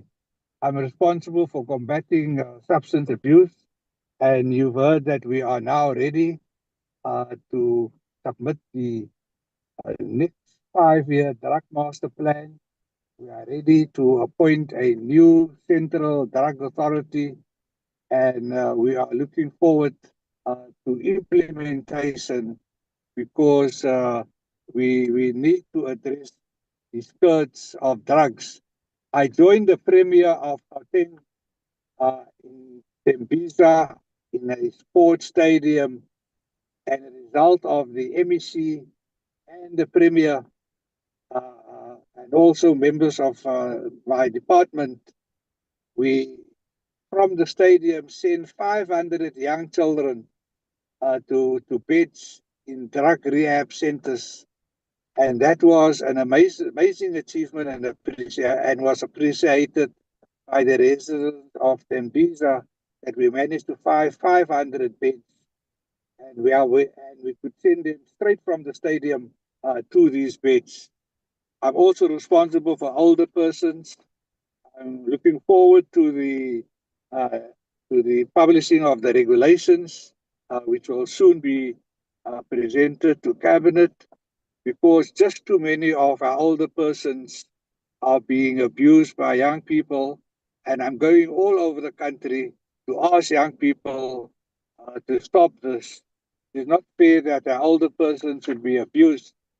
And we are going to use the provisions of the Older Persons Act, which the President signed, I think, in December, to make sure that they enjoy the rights of that particular act of Parliament, and that we stop the abuse of older persons. At the same time, the development of the National Strategy on Aging for South Africa will provide a comprehensive framework. I invite you, Honourable House Chair, to join the Olympics that we're going to have for elder persons, to show that they're doing their best to keep fit. I'm also responsible for HIV/AIDS and community development. As you know, Honourable Chair, I'm the patron of the Men's Parliament, but I've also started a Boys' Parliament, and they met at Stellenbosch University, and they will be meeting in Piketberg next month, so that we can hear the voices of our boys. And I would like to reiterate the call. What about our boys? If we can get our boys to play, to understand the challenges we have, we won't have gender-based violence going forward. Working with the men is fine, but we have decided that let us start with the boys. What about the boys? So that they grow up to be exemplary fathers and brothers and men. I'm also responsible for persons with disabilities. I'd like to apologize to the nation that we're still struggling to get the bill approved by Cabinet.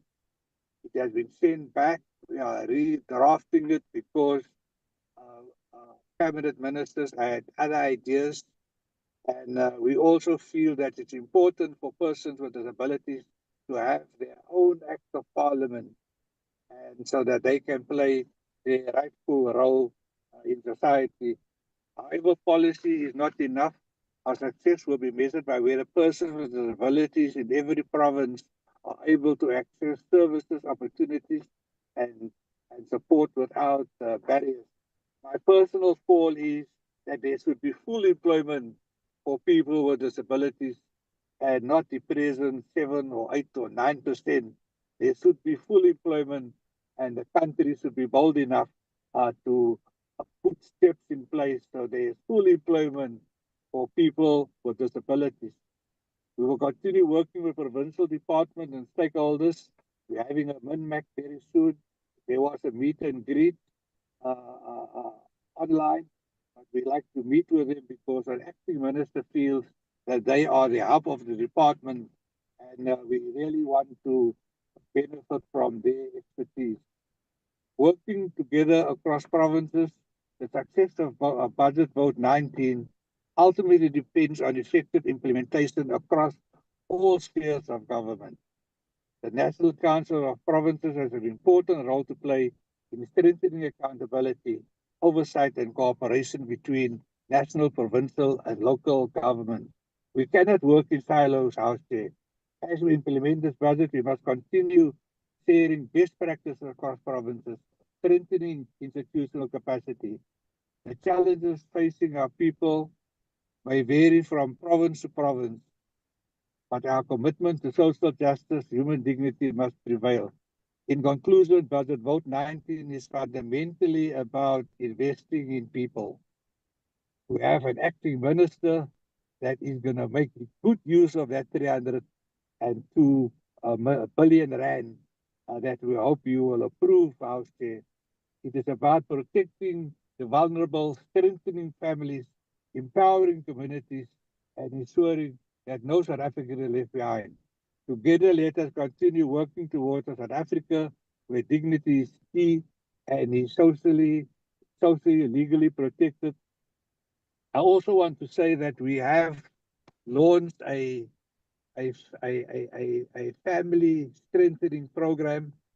When I attended the last cabinet cluster meeting, the Minister of Training and Monitoring highlighted all the woes that we have with substance abuse, with violence, and we asked her what is the solutions, and they said we must strengthen families. I have pleasure to say that we've launched a family strengthening program developed by UNICEF of the United Nations. It has been launched, and many families are participating in this because we feel by strengthening families, we will be able to reduce the social ills that we have. I thank you very much, Honourable House Chair, and I hope, Honourable House Chair, that all honourable members will support Vote 19. Thank you very much. Thank you very much, Deputy Minister. Honourable delegates taking the debate forward. Still online, though, we have the Economic Freedom Fighters, Honourable Mampuru, with 14 minutes. Thank you, Chair. Hope I'm visible enough. Yeah, you're visible on my screen, but not on the main monitor. So if you can just try that again, and then you're welcome to start with your speech, Honourable Member.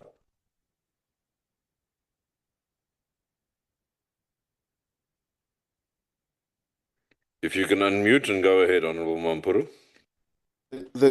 Thank you, Chair. Chairperson, a seasoned Ethiopian author, Ephraim Binhat, said that the most fundamental duty of any government is to ensure the survival of its citizens. When the state not only abdicates this duty, but actively turns the necessity of life into instruments of control, it shatters the social contract beyond repair. This is exactly what the GNU government is doing. But Chair, firstly, let me indicate that Honorable Mukwili will not understand what I'm talking about because these issues are way beyond his capacity. Unlike when he was presiding over Mogalakwena, which while he was there, Mogalakwena was looted to death like the ANC have been doing everywhere where it's governing. Chairperson, the Department of Social Development is tasked with protecting a country's most vulnerable. It sits at the center of South African constitutional promise of social security, as it is responsible for drafting policy and setting norms, funding non-profit organizations, running child and youth care center, and managing victims empowerment program such as shelters for abused women and children, and addressing issues of substance abuse. Yet, this department struggles to fulfill its constitutional mandate. From administrative crisis and corruption in Gauteng and the Northwest to the lack of planning and capacity in the Eastern Cape, Limpopo and KwaZulu-Natal, this sector is failing to provide a comprehensive safety net which the country desperately required.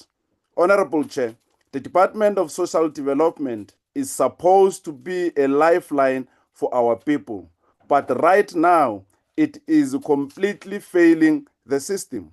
The department has been allocated 302 billion, up from the 294 billion in the previous financial year. And on the surface, the allocation reflects a state committed to protecting its poorest citizens. However, a closer look in the budget reveals a deep structural flaws. The department has allocated an overwhelming majority of its budget towards social grants and income support, providing a critical safety net that shields millions of extreme destitute. However, Chairperson, while social grants keep people from starving, they do not eliminate poverty because 370 grant is simply not enough for our people to live on. This overwhelmingly large portion of the budget also leaves less than 4% of the department resources to fund critical support infrastructure such as child protection, gender-based violence, response centers, substance abuse treatments, and community development projects.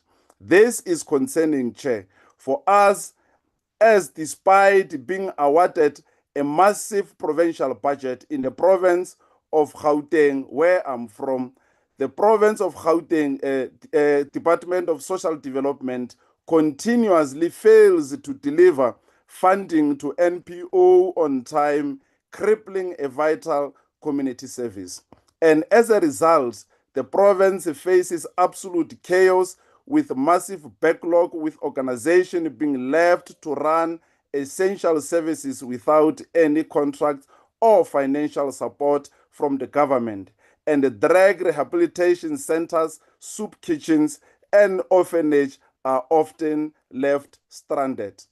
The administrative crisis is further worsened by a severe underspending of allocated funds, as Gauteng Department often leaves tens of millions of rand unspent across its children and restorative service program. This unspent capital directly translates to thousands of children being denied trauma counseling access to drop-in centers and proper foster care support. And in the city of Tshwane, Chair, where the department is primarily tasked with running the indigent program management section and registering 516,000 households for indigent support, this directive is hindered by an outdated application-based model that sees residents having to travel to municipal offices in time just to prove that they are poor. On top of that, the administration behind the program is a mess, as there is a lack of technology which leads to massive backlog, leaving people waiting for months for approval. There is also not enough workers, and the staff there does not get the right training. The worst part is that while people are stuck waiting for this administrative backlog, the city of Tshwane still continue cutting off their water and electricity instead of acting as a safety net.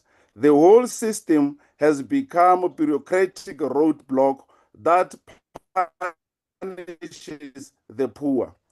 And in the Eastern Cape, Chair, the social services are falling apart because the severe rural poverty and red tape.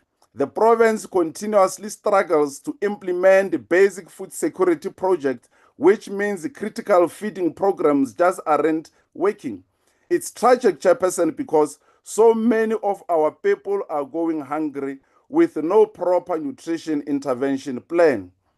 The province is also plagued by the chronic shortage of social workers, leading to massive delays in the finalization of child abuse cases. And in many parts of that province, there are no social support system at all. And this department has not been able to open functional gender-based violence centers, which shows a lack of political administrative will.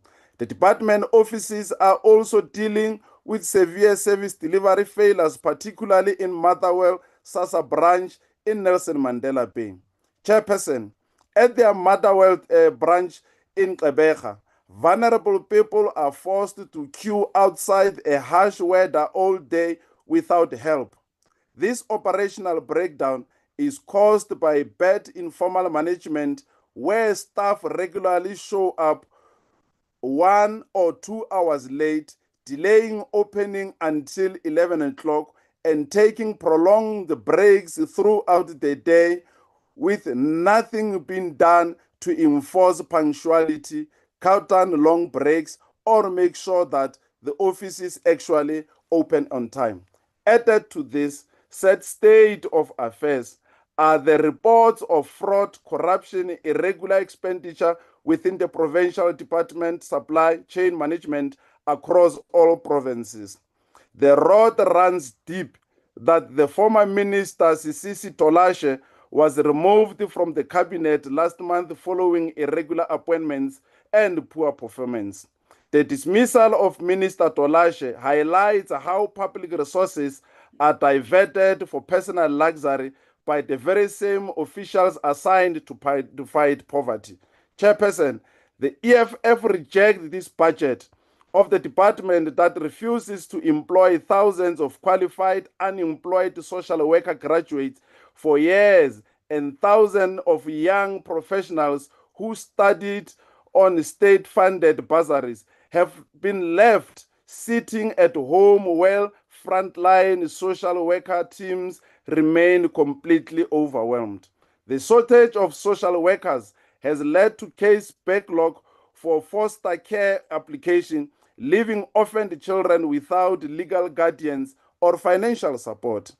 Community shelters for abused women are also collapsing due to the lack of professional staff, and substance abuse rehabilitation centers are practically non-existent in our township. The EFF again demands the immediate permanent employment of all qualified social graduates into a permanent, well-paid public sector position, absorb graduate directly and permanently, eliminate reliance on underfunded NPO, and run social work into an attractive, well-paid career pathway. Leaving qualified professionals unemployed while communities lack basic care is a sign of poor governance. Back up all your digital platform with fully operational, decentralized physical services center and mobile units that provide immediate, dignified assistance in our local language. Provide automated cross-departmental data sharing where anyone registered with SASSA grant is automatically enrolled for free municipal water and electricity. Deal decisively with corruption. For when your officials steal money from social welfare budget, they are taking food directly out of the mouth of the hungry children. Do away with culture of nepotism and outsourcing. And lastly, Chair, insource all departmental service and blacklisted corrupt service providers and criminally prosecute any official who mismanage welfare funds. Until that is done, the EFF will reject this budget. And as I said, Chair, Mr. Honorable Mokwele must know that the EFF is not here to massage his ego. We are neither here as proxies of the ANC, and never will we be told by him or his GNU partners of the DA on how we must run our issues. Ntate Mokwele, tsamaya o lokishe mathata a dirilego kwa mogala kwena a metsi le batho ba o hiriwa go se molaong a o le wena o tsebang gore e beele diphoso mme o tlogele EFF e rie dilo tša yona ka tsela ya yona o lebagane le mathata a lena le president ya go uta tšhalete ka fase ga materase. Ke a leboga, Chair. I thank you. Thank you, Honorable Mampuru. You will note that Honorable Mokwele, I think, is wearing your tie today. Honorable delegates, we move on with the debate, and I'm quite relieved to say that the next speaker is in the chamber. They have the correct bandwidth, and it's the Honorable Sibande for the African National Congress.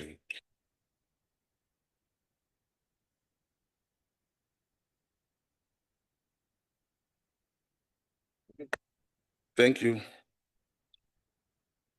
Honorable Chairperson, Honorable Acting Minister and Deputy, Honorable members, compatriots and fellow South Africans.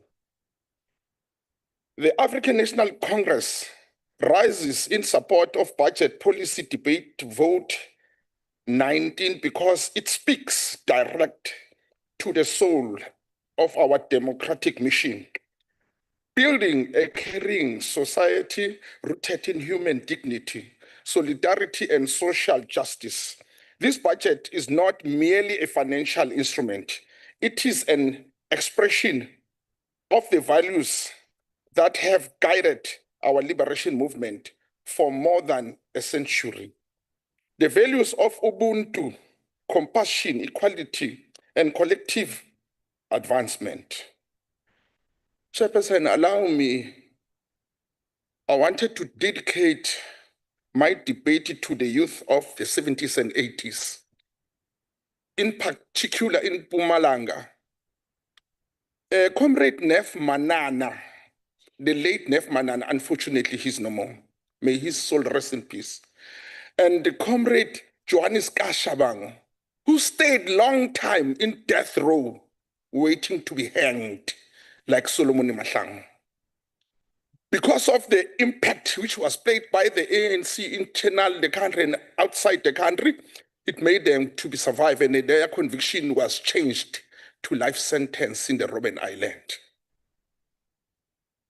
Chairperson, my debate is grounded on the theme of advancing the social system enriched in Ubuntu, epistemology, and sustainable pathway for beneficiaries. This must be served as the reminder to us that the government must never become detached from the lives, the realities of the people. Ubuntu teaches us that umuntu ngumuntu ngabantu, which is loosely translated as, open quote, I am because of others, close quote. This philosophy remains a central pillar of to the African National Congress vision of the developmental state that leaves no family abandoned to hunger, poverty, violence, or hopeless. Honorable Chairperson, in the 2026 State of the Nation address, President Cyril Ramaphosa reaffirmed the government commitment to strengthening the social wage, protecting vulnerable households, and ensuring that economic recovery reaches the poor and working class. These commitments are reflected in the 2026 and to 2027 budget in the Department of Social Development, which continue to allocate the largest share of expenditure towards social assistance and welfare protection. Over the medium-term expenditure framework, the government has maintained significant allocation towards social grant, child protection services, gender-based violence interventions, substance abuse program, and community development initiatives. This demonstrates a government that understands the social development is not separate from economic development. It is, in fact, a foundation. Honorable members, this year marks 2 decades since the establishment of the South African Security Agency. For 20 years, SASA has stood as a most important pillars of the democratic transformation, ensuring that millions of elderly citizens, children, persons with disabilities, and vulnerable households receive support with dignity and consistency. When the African National Congress inherited this country in 1994, millions of Black South Africans were systematically excluded from the meaningful social protection. The apartheid regime used welfare system selectively and discriminately, leaving Black communities trapped in cycles of deprivation. Today, through democratic governments, social grants have become a lifetime for millions and one of the most effective poverty alleviation instruments in the development world. The renewed social theorist Piri Bourdieu argued that social institutions must actively confront structural inequality and social exclusion. The African National Congress, therefore, views social protection not as a charity, but as an instrument for restoring dignity, social participation, and social cohesion. The African National Congress proudly celebrated the work done by the SASSA over the past 20 years across villages, townships, informal settlement, and urban centers. Grant beneficiaries continue to rely on these services for survival and stability. In provinces such as Mpumalanga, where unemployment and rural poverty remain severe, in many districts, social grants continue to sustain vulnerable households and child-headed families. Equally in Gauteng, rapid urbanization and growing economic pressures have increased the number of working classes families dependent on social assistance. Chairperson, allow me to take this one to say, I am so grateful to debate with people who are predictable. It is well known that they are unable to bring new ideas and solutions, but for them, it is to reject everything.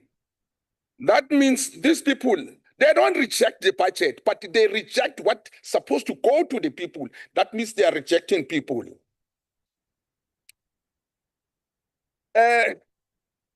Ngavele ngasho ngathi kuzoduma upotiyana kwabanye abantu.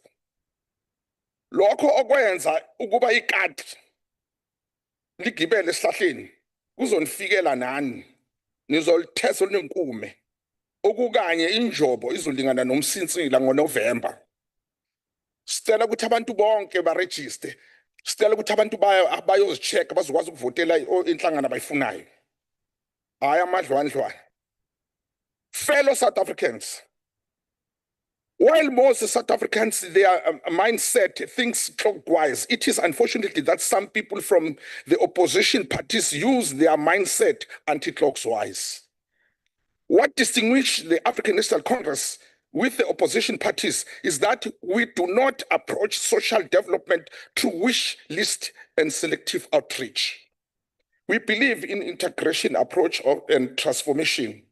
We understand that building caring society requires institutions, resources, planning, and sustained implementation.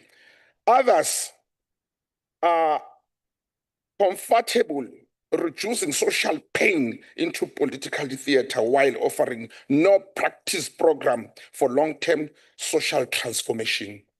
The ANC, by contrast, has consistently expanded a social wage, broadening grant access, strengthened child protection system, and institutionalized social assistance within the democratic state. Honorable members, I would like to borrow a quote from some wise people. Open quote. People may destroy your image, stain your personality, but they can't take away your good deeds, because no matter how they describe you, you will still be admired by those who really know you. Chairperson, I wanted you to come up with something as well. You know, some people, they are well known from the opposition party, in particular, the key one.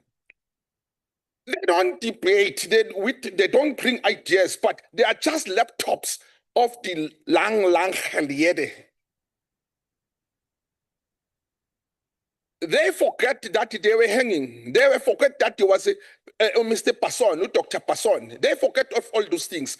And they forget that it is 374 years they were in power, but we only took 30 years. When a child gave birth, you must allow the child to grow. Angeke umntwana mana vele manje sekakwazi ukukhuluma, sekakwazi ukudla, sekakwazi ukudlala. Ngeke. Honorable members, as I'm here, it is unfortunately some of them, they will come after me. I know I can predict on what Honorable Mukai is going to say. I can predict what Honorable Duplessis said. I can predict them all, what they're going to say. Nzimande, won't you take your seat, please? Honorable Nzimande, on what are you rising? No, thanks, Chair. I wanted to ask him a question whether he's still debating what is supposed to be debated here in the House. Or now I want to ask a question, whether you will take a question. You want to ask if we'll take a question? Yeah. Honorable Nzimande, will you take a question? Okay. I agree, I will take your question, not now, but in the past when we travel home. So I think you have your answer, Honorable Nzimande. You can continue. Thank you. As I indicated that I can predict what they are going to say. They will say as if ANC have done nothing for the past 13 years. And some of the people... We are traveling with different buses. Members online, order, please. That's inappropriate in the extreme to unmute when you've not been recognized. Honorable Nzimande, please continue. Most of the time when they talk about corruption and other things, they forgot one thing. To them, when new companies which belong to the black people, that is corruption. They believe in legacy companies, those companies who were there before, like Patton and others, I don't want to name them, that they must keep on getting those same benefits.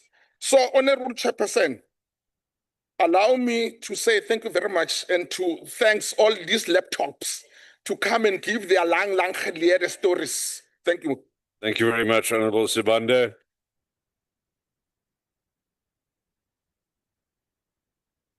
The next participant in the debate is the Honorable Breert from the Freedom Front Plus. Honorable Breert.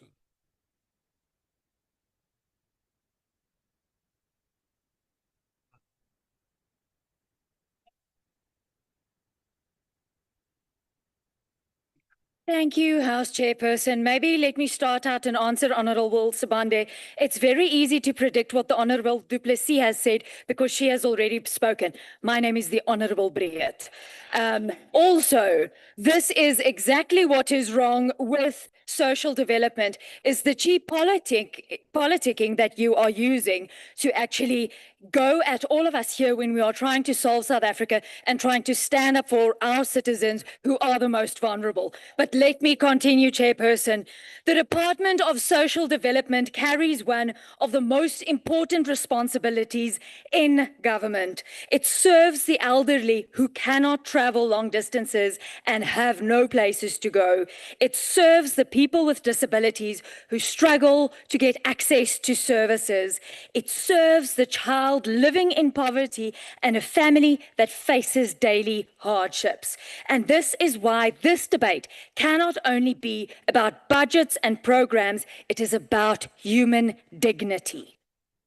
The department's budget has increased from 290 odd billion to 300 and something billion for this financial year. But yet, despite this increase, in real terms, with the inflation rate taking into account, this is not a win for social development. And then the question remains, are South Africans receiving services for this money? And too often the answer is they aren't. Ons hoor gereeld van mense wat in rye vir ure lank by SASSA kantore staan. Ouer persone en persone met gestremdhede moet dikwels ver afstande af lê net om diens te kry en dan sit hulle daar en hulle kom voor en dan word daar vir hulle gesê, oh sorry, we are offline. En dit is die probleem. Vir baie van hulle is die reis na daai SASSA kantoor toe hulle laaste sente wat hulle gebruik om hulp te kry en by etlike kantore is dit nie die laaste keer wat hulle dit moet doen nie. Die departement en sy entiteite gaan moet fokus op groter toeganklikheid. Vat byvoorbeeld SASSA. Hoekom het ons nie huisbesoeke vir daardie bedlende ou mense en daardie bedlende persone met gestremdhede nie? Dit is mos waansinnig. Government cannot claim with success that we have greater access to services because we do not. The reality is that these vulnerable South Africans are often met with frustration and delays and poor services. And no budget, no matter the amount, can actually account for the lack of accountability, the lack of professionalism, and the lack of compassion at those points of service where it is delivered to our people. Voorsitter, die departement stem saam dat meer as 42% van Suid-Afrikaners, wat neerkom op meer as 50% van Suid-Afrikaanse huishoudings, is afhanklik van maatskaplike toelaas. This includes children and more than 4 million older people. And yes, social grants remain necessary because they provide a lifeline to millions of families and households. But social assistance was never intended to become a permanent substitute for real economic empowerment of these people. The department's own mandate speaks of empowering individuals and families and communities and building a self-reliant society. En dit is presies wat die VF+ wil sien. Ons moet mense ondersteun wanneer hulle hulp nodig het, maar ons moet hulle ook nie afhanklik maak nie. Success cannot be measured by the number of people who get SASSA grants every month. Success should lie in the number of people we get out of hardship and away from SASSA grants. Government should be creating conditions to allow for this to happen. But Chairperson, political instability, poor leadership, and misplaced priorities have a real human cost. It is the poor, it is the elderly, it is the people with disabilities, and it is our vulnerable people that are at risk. Voorsitter, dit is ons tyd om beter dienslewering te eis. Dit is ons tyd om mense te bemagtig eerder as om hulle afhanklik van ons te maak. Dit is tyd om waardigheid terug te plaas by die mees swakste. It is our time. I thank you. Thank you very much, Honourable Brett. Honourable delegates, we are going back online now to the representative from local government. That's Councillor Mahlangu, who has 10 minutes. Councillor. Honourable Chairperson and the Deputy Chairperson of the NCOP, Honourable Acting Ministers and the Deputy Minister Social Development, Honourable Chief Whip, Honourable MEC present, special delegates, honourable members, good afternoon. SALGA appreciate the opportunity to present the perspective of local government on budget vote 19 for the year 2026-2027 financial year.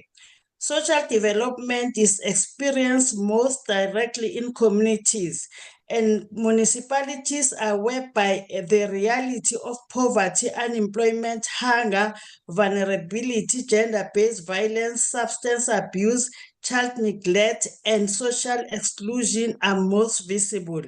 While local government is not the primary budget holder for social assistance and welfare services, municipalities remain critical partners in ensuring that social development intervention reach communities effectively.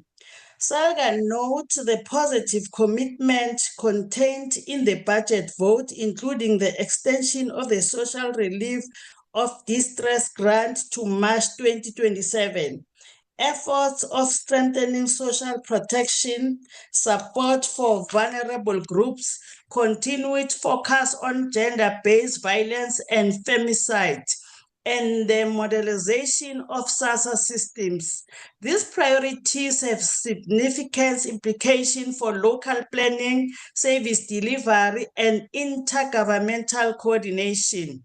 The first issue is that poverty is territorially contracted and locally expressed. Municipalities are where communities experience the practical effect of unemployment, food insecurity, informal settlement, vulnerability, inadequate access to care services, family distress, and violence. This means the impact of budget vote 19 will ultimately be measured not only by national outputs, but by whether people in villages, small towns, townships, informal settlement, and secondary cities experience real improvement in dignity, access, and well-being. SALGA therefore welcomes the broad direction of the budget, but stresses that implementation must be spatial, responsive, and intentionally localized. The second issue is the need for stronger intergovernmental alignment. There is still no alignment between national and provincial planning and priorities, and that is concerning. SALGA submit that municipal planning must be brought into this conservation more deliberately.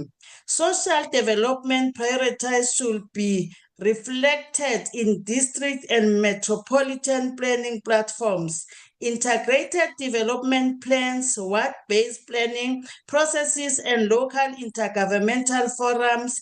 Municipalities plays a vital role in identifying vulnerable communities, supporting access for facilities, coordinating local stakeholders, and enabling community outreach.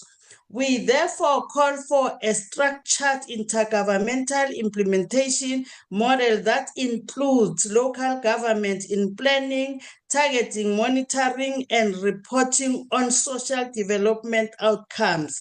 Thirdly, SALGA supports the continued extension of the SRD grant and the department's emphasis on linking beneficiaries to livelihood opportunities.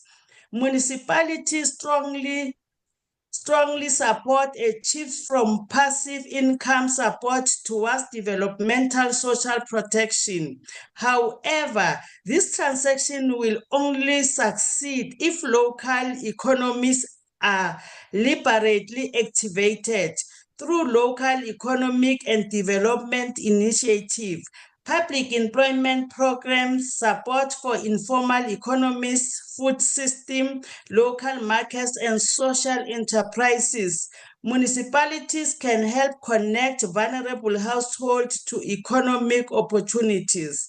SALGA therefore calls for all formal local government role in connecting vulnerable households to sustainable livelihoods. Fourthly, service access remains a critical concern.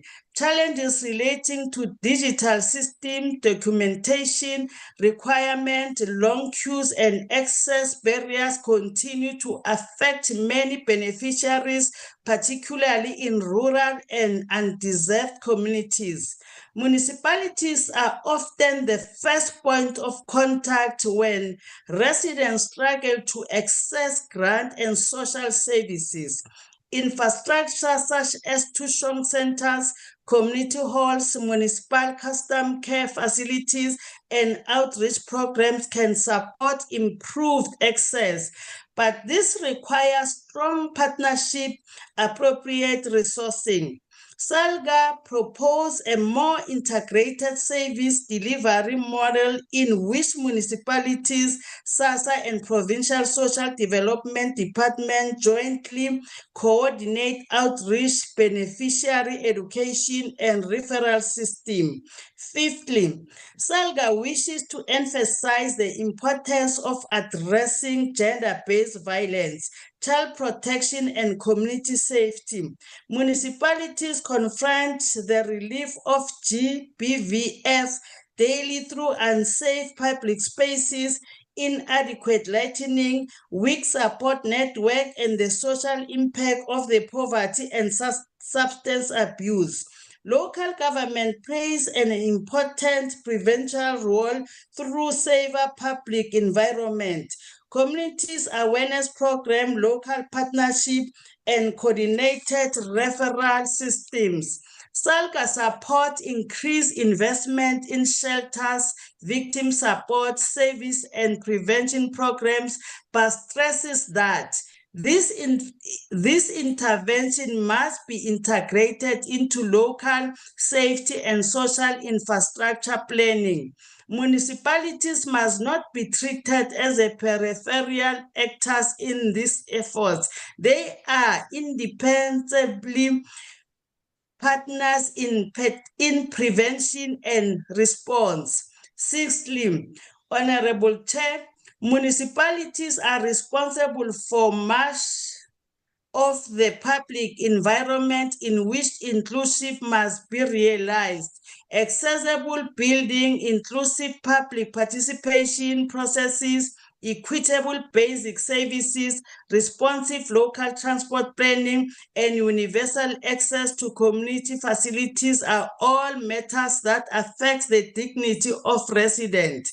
We therefore support the department's policy and programs commitments in this regards, while stressing that municipal capacity and infrastructure support must be strengthened in inclusion is to be meaningful at community level.